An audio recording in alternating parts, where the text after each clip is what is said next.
Hi, this is Ricardo and Gonzalez. I topped the Denver Regional with Dinomorphia. I got 7th place, and this is my deck list. So first off, we got 3 Theresia, pretty standard, 2 Diplos, and you can work with those there. That's all you need, no more normals.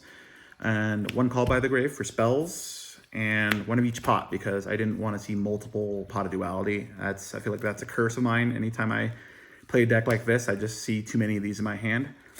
And then on to a little bit of a non-traditional thing that I would change for the last bit of the spells. I played 2 Super Poly because I was really afraid of a Snake Eyes, Asmenia, Fiendsmith board.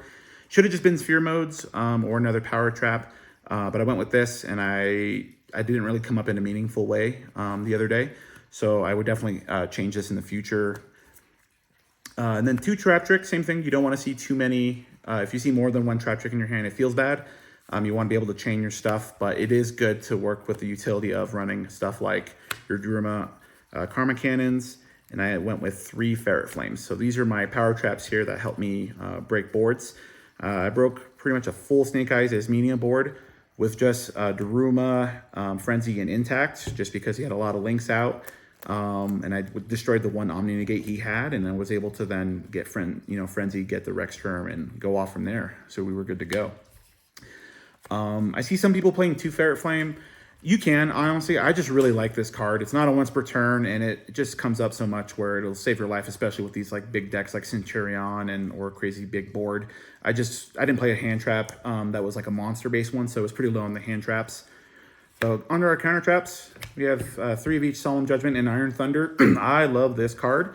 It only bit me once today where I Iron Thundered a guy's SP for his on summon effective banish, and then it ended up hitting something that he could use in the graveyard, like that the Crystal Beast card to search him a field spell. It was the craziest ABC deck I've ever seen. So that was the one thing I regretted there, but honestly, it's so great. You don't even mind if it hits your own stuff because you can float. These were the hand traps I mained. 3 Dominus Impulse and 3 Imperm. I think those were perfect. I would side 1 of each out if I was going first, just so I can put in my spice. But this helps me go second a little bit. One thing about Impulse too, I know people are saying like, it can stop Nib and all that. That's great. You don't play into Nib, but really what you stop is Promethean Princess and the Kirin. Fire King today, or not today, but during the event was one of the scariest decks to me just because that Kirin non-target pop. But also they have a better grind game. So this kills that grinding loop there pretty well if you can address it with the Impulse. And then on to why we play the deck. We fuse. We like purple cards. We like purple monsters. So we have 3 Domain, 3 Frenzy. The only thing about not having a 3rd Diplos is you do run out pretty quickly on being able to resolve these multiple times in a game. So you really have to make sure you manage your resources better. Which is why in the future I will up my count on Alert. So we have 1 Alert, 1 Brute, and 1 Sonic. I would definitely go forward with running 2 of these in the future. I met a great Dinomorphia player at the regional who also got his invite with me. He gave me some really good advice, and that we would definitely go with a second one he ran 2. He talked me into running 2 moving forward. And I only ran 2 Intact just because I didn't really want to see too many of this going second, but honestly, I regret it. I definitely should have went with 3 of this. So that's one of the other changes I would make. I would find room to add a 3rd one of these just because you need to keep yourself alive with battle damage. So that's it for the main deck. It was a 40 card main deck there. And then on to the extra deck. We have 1 Psychic and Punisher and 1 Nicheria Exterio. So like I said, I don't play hand traps that are like, the normal Ash, Bell, the tuner ones. So you'll see how I bring these out in just a little bit. And then for the Super Poly targets, 1 Dragostapelia, 1 Garua, 1 Mud Dragon of the Swamp. These were the most common generic ones that I could find and go with.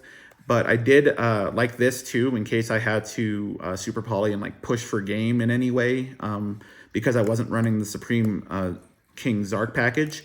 This was my way to kind of try to push for game. And like I said, didn't come up very much. I definitely would go with the Supreme King Zark package moving forward. I just didn't have any homies who had the Brave Eyes Pendulum Dragon. 1 of each of these, I would cut this moving forward to make the room for that package along with the Super Poly targets for that Zark package. But the Logia came up really clutch for me, so don't ever cut Logia. Dulka is cuttable because you have plenty of ways to stop that. But if you can stop a normal summon, that's pretty oppressive there. So And then we played 2 Stealth Bergia, 3 Kentragina, and 3 Rexterm. Argument could be had if you wanted to run a third if you have the room, but honestly, I think this worked out perfectly fine. You definitely always want to try to keep 1 Stealth Bergia available, because I put this Snake Eyes as Mania player really low on life, couldn't kill him. So what I prioritized was making a Stealth Bergia so he couldn't play anything big to do a negate or anything crazy, or like, you know, Flamberge effect, he'd burn himself for 3,000. So that's kind of one of the things where it's super valuable to keep at least 1 of these in your extra deck. So don't send more than 1 unless you play 3. Then on to the side deck, three-dimensional shifter. I feel like you have to play this going second. I don't like it if I'm going first, even if the board, if they really benefit from the graveyard, you do too. That's what helps you keep floating and like being able to Kentragina effect. So I prefer just to do this if I'm going second, but obviously play it however you wish. Then this was my Trap Trick package. So 2 Waking the Dragon, that's how I summon the Psychic End Punisher and Naturia Exterio. So imagine an end board with Naturia Exterio and Rexterm. It's crazy. Like, I did this only one time, but my gosh, we had a good laugh about it, me and my opponent. So met really cool people at this regional. So I definitely just had the time of my life, really good time, and met some new friends. And yeah, I wouldn't change anything except the deck list a little bit, you know, some tweaks.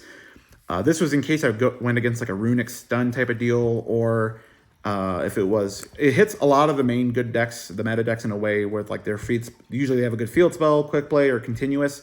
You could stop that. I chain this usually as soon as I could, if I had it, but if I had to Trap Trick into it, you definitely want to wait until they activate something meaningful after you've already resolved your Dinomorphia traps. D-Barrier, I decided it in. I never saw it once, and I never wanted to use it when it was Trap Trickable, just because the one time I would have seen it would have been against Centurion, but I lost that die roll, so it didn't really, it didn't really make sense for me to put it in. And then we have 3 evenly matched. This card would feel good if there wasn't so many Omni Negate boards.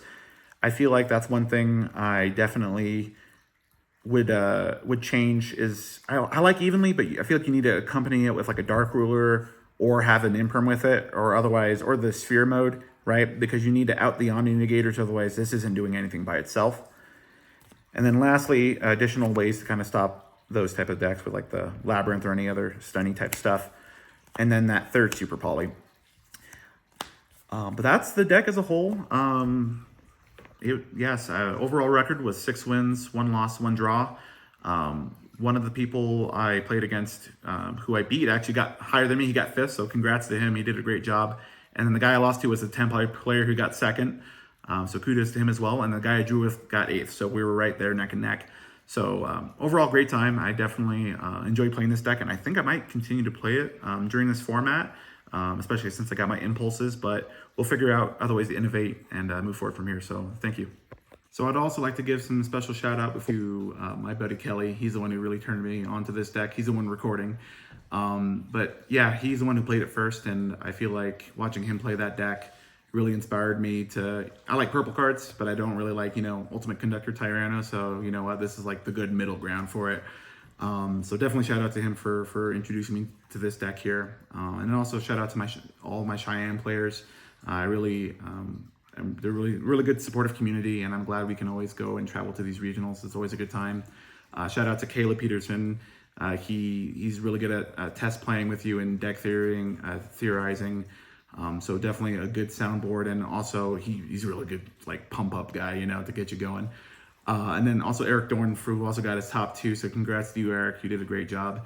And also I'd love to shout out to my wife for supporting me and my nerdy hobby endeavors. So that's everyone I would like to really shout out. But so thank you. Oh gosh, yeah.